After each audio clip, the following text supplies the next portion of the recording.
ಎಲ್ಲರಿಗೂ ನಮಸ್ಕಾರ. ನಾನಿವತ್ತು ಕೆಲವಷ್ಟು ಜೋಕ್ ಹೇಳಬೇಕು ಅಂತ ಮಾಡ್ಕೊಂಡಿದ್ದೇನೆ. ಈಗ ಜೋಕ್ ಹೇಳೋದನ್ನು ಸ್ಟಾರ್ಟ್ ಮಾಡ್ತೇನೆ. ಇಬ್ಬರು ಗೆಳೆಯರು ನಡ್ಕೊಂಡು ಹೋಗ್ತಾ ಇರ್ತಾರಂತೆ. ಅವಾಗ ಒಬ್ಬ ಗೆಳೆಯ ಇನ್ನೊಬ್ಬ ಗೆಳೆಯನಿಗೆ ಕೇಳ್ದಂತೆ, ಕೊರಳಲ್ಲಿರೋ ತಾಳಿ ಕಾಲಲ್ಲಿರೋ ಉಂಗುರ ನೋಡಿದರೆ ಹೆಣ್ಣಿಗೆ ಮದುವೆ ಆಗಿದೆಯೋ ಇಲ್ಲೋ ಅಂತ ಗೊತ್ತಾಗ್ತದೆ, ಆದರೆ ಗಂಡಸರಿಗೆ ಕೇಳ್ದಂತೆ. ಆವಾಗ ಗೆಳೆಯ ಆದಂತೆ, ಓ ಅದಾ, ಜಸ್ಟ್ ಮುಖ ನೋಡಿದ್ರೆ ಸಾಕು ಟೆನ್ಷನಲ್ಲಿ ತುಂಬಿರ್ತಾರೆ ಅನ್ನಂತೆ. ನ್ಯಾಯಮೂರ್ತಿ ಮನೆಯಲ್ಲಿ ಕೋಟಿಗಟ್ಟಲೆ ಹಣ, ಇನ್ನು ಮಂತ್ರಿಗಳ ಮನೆಯಲ್ಲಿ ಲೆಕ್ಕವಿಲ್ಲದಷ್ಟು ಹಣ. ಹಾಗಾದರೆ ನಮ್ಮ ದೇಶದ ಗತಿ ಏನೋ ಅಂತ ಕೇಳಿದಂತೆ. ಅದಕ್ಕೆ ಹೇಳ್ದಂತೆ, ಅದೋ ಗತಿ ಅಂತ. ಒಬ್ಬ ಭಿಕ್ಷುಕ ಬಂದಿದ್ದಂತೆ. ಅವನು ಭಿಕ್ಷೆ ಬೇಡ್ಕೊಂಡು ಮನೆಗೆ ಹೋದನಂತೆ. ಮನೆಗೆ ಹೋದ್ಮೇಲೆ ಅಮ್ಮನಿಗೆ ಕೇಳ್ದಂತೆ, ಅಮ್ಮ, ನಾನು ದೇವ್ರ ಕಂಡಂಗೆ ಕಾಣ್ತೇನಾ ಹೇಳಿ. ಆಗ ಅಮ್ಮ, ಯಾಕ ಹಂಗೆ ಕೇಳ್ತಿ ಅನ್ಲಂತೆ. ಅವ ಹುಡುಗ ಅನ್ನಂತೆ, ನಾ ಯಾರ ಮನೆಗೆ ಭಿಕ್ಷೆಗೆ ಹೋದ್ರು ಅಯ್ಯೋ ದೇವ್ರೆ ಮತ್ತೆ ಬಂದ ಇವನು ಅಂತಾರೆ, ಅದಕ್ಕೆ ಕೇಳದೆ ಅನ್ನಂತೆ. ಇಬ್ಬರು ಗೆಳೆಯರು ನಡ್ಕೊಂಡು ಹೋಗ್ತಾ ಇರ್ತಾರಂತೆ. ಆಗ ಒಬ್ಬ ಇನ್ನೊಬ್ಬನಿಗೆ ಕೇಳ್ದಂತೆ, ನಿನ್ನ ಗುರಿ ಏನು? ಆಗ ಹೇಳಿದ್ನಂತೆ, ನನ್ನ ಗುರಿ ಇಂಜಿನಿಯರ್ ಆಗಬೇಕು, ಡಾಕ್ಟ್ರ್ ಆಗಬೇಕು, ಲೆಕ್ಚರರ್ ಆಗಬೇಕು, ಸೈಂಟಿಸ್ಟ್ ಆಗಬೇಕು ಹೇಳಿ. ಆವಾಗ ಮತ್ತೊಬ್ಬ ಹೇಳ್ದಂತೆ, ಅದ್ಯಾಕೋ ಲೀಸ್ಟನ್ನೇ ಹೇಳ್ತಾ ಇದ್ದಿ, ಜೀವನದಲ್ಲಿ ಒಂದೇ ಗುರಿ ಇಟ್ಕೊಳ್ಬೇಕು ತಾನೇ ಕೇಳ್ದಂತೆ. ಆವಾಗ ಅವನು ಹೇಳ್ದಂತೆ, ಅದೆಲ್ಲ ಸುಳ್ಳು, ನಾವು 10 ಗುರಿ ಇಟ್ಕೊಂಡ್ರೆ ಒಂದು ಗುರಿ ಯಾರು ಈಡೇರುತ್ತೆ, ಅದಕ್ಕೆ ಹೇಳಿದೆ ಅನ್ನಂತೆ. ಅದು ಹೆಂಗೆ ಅನ್ನಂತೆ. ನೋಡು, ನಾವು ಒಂದು ಮಾವಿನ ಮರಕ್ಕೆ ಕಲ್ಲು ಹೊಡೆದ್ರೆ ಒಂದು 10 ಕಲ್ಲು ಹೊಡೆದ ಮೇಲೆ ಒಂದು ಮಾವಿನಕಾಯಿ ಆದರೂ ಉದುರುತ್ತೆ ತಾನೆ, ಇದು ಹಾಗೆ ಅನ್ನಂತೆ. ಈಗಿಬ್ಬರು ನಡ್ಕೊಂಡು ಹೋಗ್ತಾ ಇದ್ರಂತೆ ಗೆಳೆಯರು. ಆವಾಗ ಒಂದು ಗೆಳೆಯ ಹೇಳ್ದಂತೆ, ಭೂಮಿಯೇ ಬಾಯಿ ಬಿಟ್ಟು ನಮ್ಮನ್ನು ಒಳಗೆ ನುಂಗ್ಬಿಟ್ರೆ ಏನು ಮಾಡೋದು ಕೇಳ್ದಂತೆ ಮತ್ತೊಬ್ಬನಿಗೆ. ಅವನು ಹೇಳ್ದಂತೆ, ನಾ ಭೂಮಿ ತಾಯಿಗೆ ಹೇಳ್ತೇನೆ, ನಾನಿನ್ನೂ ಬದುಕಬೇಕು, ನೀವು ಬೇಕಾದ್ರೆ ನನ್ನ ಗೆಳೆಯನ ತಗೊಂಡೋಗು ಹೇಳ್ತೇನೆ ಅಂದಂತೆ. ಕೊನೆಗೆ ಮತ್ತೆ ಹೇಳ್ದಂತೆ, ಆಕಾಶನೇ ಮೇಲಿಂದ ಕೆಳಗೆ ಬಿದ್ದುಬಿಟ್ರೆ ಅಂದಂತೆ.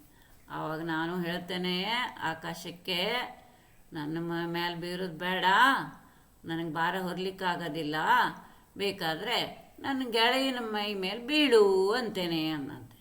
ಅವಾಗ ಗೆಳೆಯನಿಗೆ ಬೇಜಾರಾಯ್ತಂತೆ, ನಿನಗೆ ನನ್ನ ಮೇಲೆ ಸ್ವಲ್ಪನೂ ಪ್ರೀತಿನೇ ಇಲ್ಲ, ಯಾವಾಗಲೂ ಹೀಗೆ ಹೇಳ್ತಿ ಹೇಳ್ತಾನಂತೆ. ಆವಾಗ ಪ್ರೀತಿ ಇದ್ದದ್ದಕ್ಕೆ ನಾ ಹೇಳ್ತಾ ಇರೋದು, ಯಾವಾಗೂ ನೀ ನೆಗೆಟಿವೇ ಹೇಳ್ತಿ, ಸ್ವಲ್ಪ ಪಾಸಿಟಿವ್ ಥಿಂಕ್ ಮಾಡೋದು ಕಲಿ ಅನ್ನಂತೆ.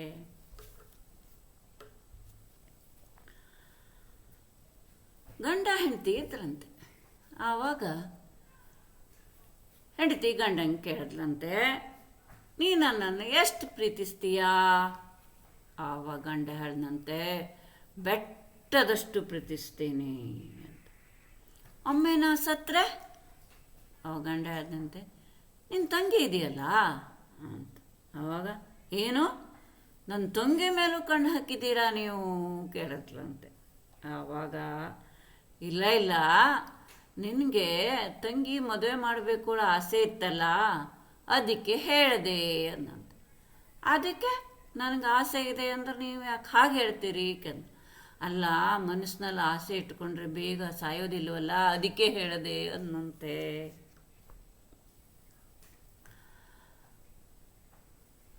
ಒಬ್ಬನಿಗೆ ಕಳ್ಳನಿಗೆ ಅಪರಾಧಿ ಅಂತ ಪ್ರೂವ್ ಆಯ್ತಂತೆ.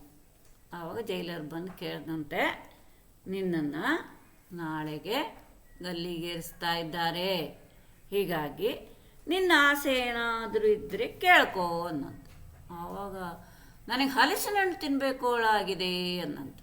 ಆಗ ಜೈಲರ್ ಹೇಳಿದಂತೆ, ಈಗ ಹಲಸಿನ ಹಣ್ಣು ಸೀಸನ್ ಅಲ್ಲ ಅನ್ನಂತೆ. ಆವಾಗ ಅಪರಾಧಿ ಹೇಳಿದಂತೆ, ಪರವಾಗಿಲ್ಲ, ಅಲ್ಲಿ ತನಕ ನಾ ಕಾಯ್ತೀನಿ ಅನ್ನಂತೆ.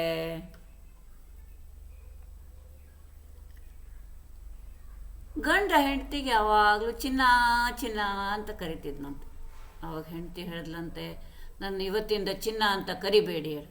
ಯಾಕೆ ಹಂಗೆ ಹೇಳ್ತೀಯ? ಇಲ್ಲ, ಚಿನ್ನದ ಬೆಲೆ ದಿನ ದಿನ ಹೋದಂತೆ ಜಾಸ್ತಿ ಆಗ್ತಾ ಇದೆ. ಜಾಸ್ತಿ ಆದರೆ ಕೇಳ್ದಂತೆ. ಅಲ್ಲ, IT ಅವ್ರು ಬಂದು ನಾನು ಜಾಸ್ತಿ ತೂಗ್ತೇನೆ ಅಂತ ನನ್ನನ್ನೇ ಕರ್ಕೊಂಡು ಹೋಗ್ಬಿಟ್ರೆ ಅಂದ್ಲಂತೆ. ಗುಂಡನ ಮನೆ ಎಮ್ಮೆ ಕಳೆದು ಹೋಗಿತ್ತಂತೆ. ಗುಂಡ ಎಲ್ಲ ಕಡೆಗೂ ಹುಡುಕಿ ಹುಡುಕಿ ಹುಡುಕಿ ಸುಸ್ತಾಗಿ ಒಂದು ಮರದ ಮೇಲೆ ಹೋಗಿ ಕೂತ್ಕೊಂಡಿದ್ನಂತೆ. ಅದೇ ಮರದ ಕೆಳಗೆ ಇಬ್ಬರು ಲವರ್ಸ್ ಬಂದು ಕೂತಿದ್ರಂತೆ. ಆವಾಗ ಗಂಡು ಆ ಹುಡುಗ ಏನು ಹೇಳ್ದಂತೆ ಅಂದರೆ, ಆ ಹುಡುಗಿ ಕಣ್ಣಲ್ಲಿ ಕಣ್ಣಿಟ್ಟು ನೋಡಿ, ಪ್ರಿಯೇ, ನಿನ್ನ ಕಣ್ಣಿನಲ್ಲಿ ಇಡೀ ಜಗತ್ತೇ ಕಾಣ್ತಾ ಇದೆ ಅಂದಂತೆ.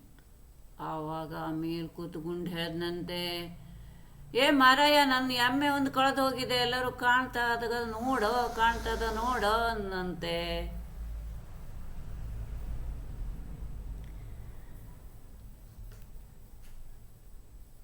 ಒಬ್ಬ ಭಿಕ್ಷುಕ ಒಬ್ಬರ ಮನೆಗೆ ಬೇಡ್ಲಿಕ್ಕೆ ಬಂದಂತೆ. ಅಮ್ಮ, ರೊಟ್ಟಿ ಇದ್ರೆ ಕೊಡ್ರಿ ಅನ್ನಂತ. ಆವಾಗ ಅವಳು, ರೊಟ್ಟಿ ಇನ್ನೂ ಆಗಿಲ್ಲ, ಆಮೇಲೆ ಬಾ ಹೋಗು ಅನ್ನಂತ. ಆವಾಗ ಅವನು ಹೇಳ್ದಂತೆ, ಅಲ್ಲ, ರೊಟ್ಟಿ ಆದಮೇಲೆ ಒಂದು ಮಿಸ್ಡ್ ಕಾಲ್ ಕೊಡಿ ನೀವು ಅನ್ನಂತ. ಅದಕ್ಕೆ ನೀವು ಮೊಬೈಲ್ ನಂಬರ್ ತಗೊಂಡ್ಬಿಡ್ರಿ ನನ್ನ ಅನ್ನಂತೆ. ಆವಾಗ ಅಮ್ಮ ಹೇಳ್ದಂತೆ, ಸರಿ, ರೊಟ್ಟಿ ಆದಮೇಲೆ ಅದರ ಫೋಟೋ ಹೊಡೆದು ಕಳಿಸ್ತೇನೆ ನಿನ್ನ ವಾಟ್ಸಪ್ಪಿಗೆ, ನೀನು ಅದನ್ನೇ ಡೌನ್ಲೋಡ್ ಮಾಡ್ಕೊಂಡು ತಿನ್ನು ಅಂದಂತೆ. ಈ ಜೋಕ್ಸ್ ನಿಮಗೆ ಲೈಕ್ಗಳು ಅನಿಸಿದರೆ, ಚೆನ್ನಾಗಿದೆ ಅನಿಸಿದರೆ ಲೈಕ್ ಮಾಡಿ. ಧನ್ಯವಾದಗಳು.